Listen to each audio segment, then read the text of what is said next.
sorry. Hi, friends. We are back for another read aloud chapter in the Chocolate Touch.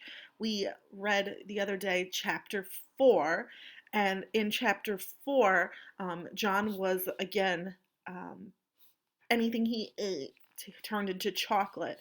He even tried eating his glove, which turned into chocolate.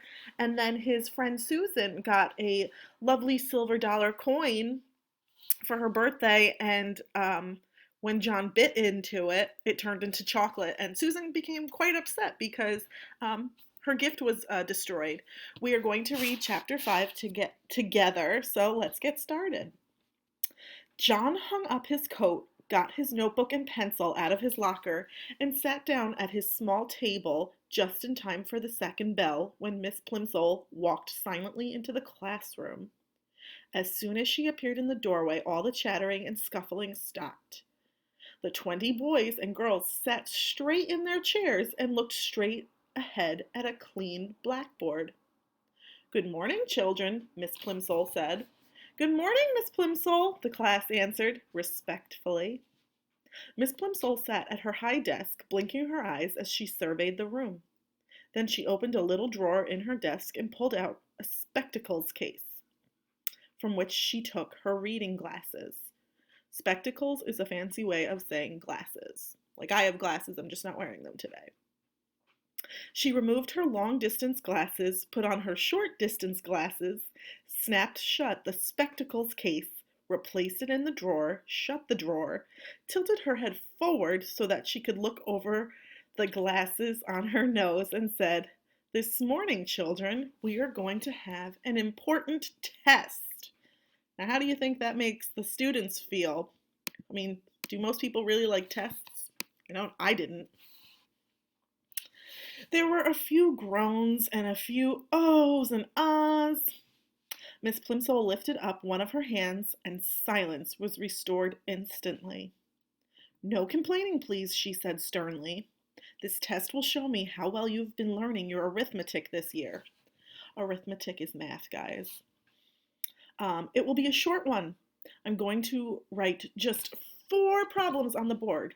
I shall expect you to solve them all swiftly and accurately, and to write your answers neatly. You will place your paper in front of you now. You will write your name on the top right-hand corner, and then you will place your pencil beside your paper, sit back in your chair, and wait until I give the signal to begin work. Miss Plimsoll turned to the blackboard and began chalking up the test problems. Tests always made John nervous. Besides, his lips were feeling dry and the taste of chocolate was strong in his mouth. He raised his hand. "Yes, John?" Miss Plimsoll asked. "Please, may I go get a drink of water, please, Miss Plimsoll?" he asked in a small voice. "Very well, hurry back. We're going to start in a few minutes." John gratefully slipped out of the room and walked quickly down the quiet corridor to a water fountain. His tongue felt thick with chocolate. The cold water would be refreshing.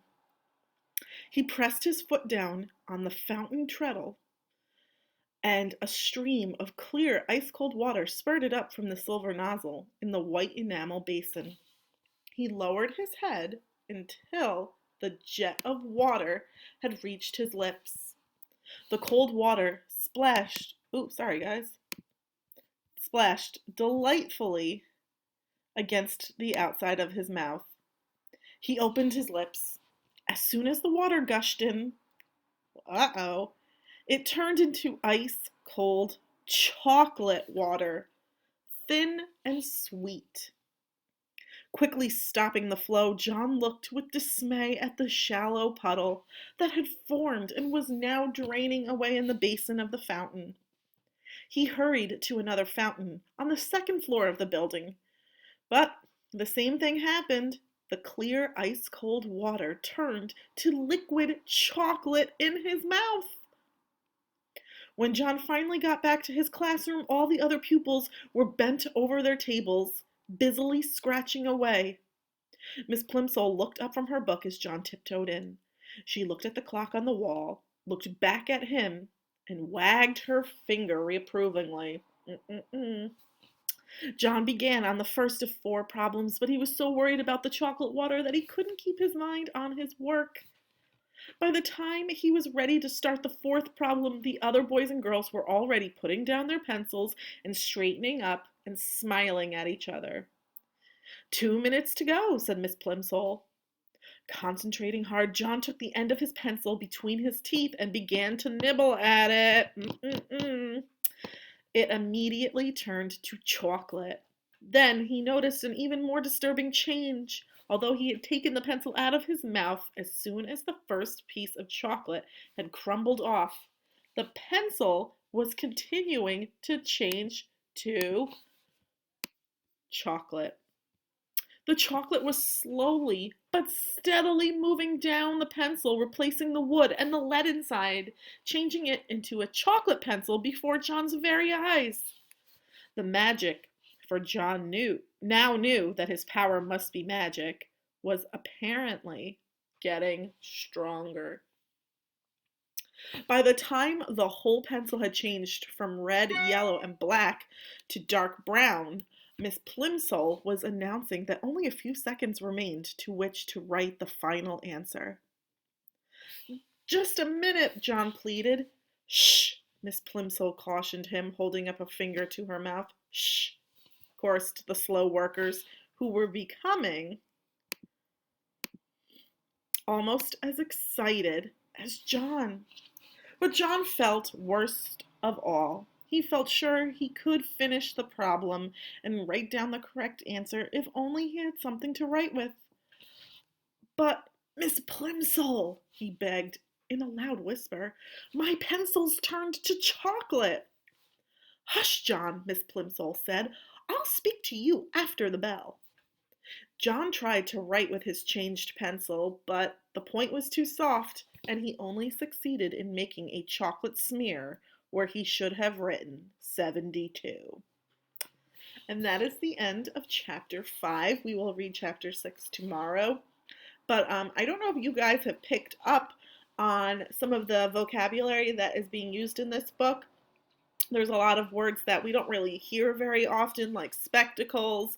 There was a few other words earlier in earlier chapters that I cannot remember that we don't really hear a lot.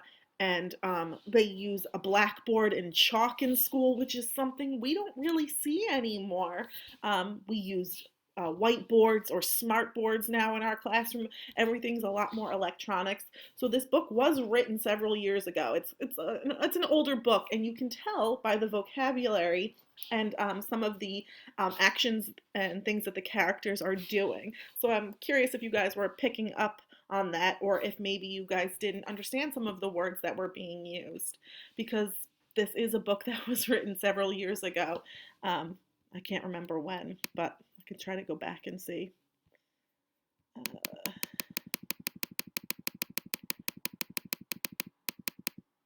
Just bear with me and see if I can get the year that this was written in. I'm guessing maybe the 70s.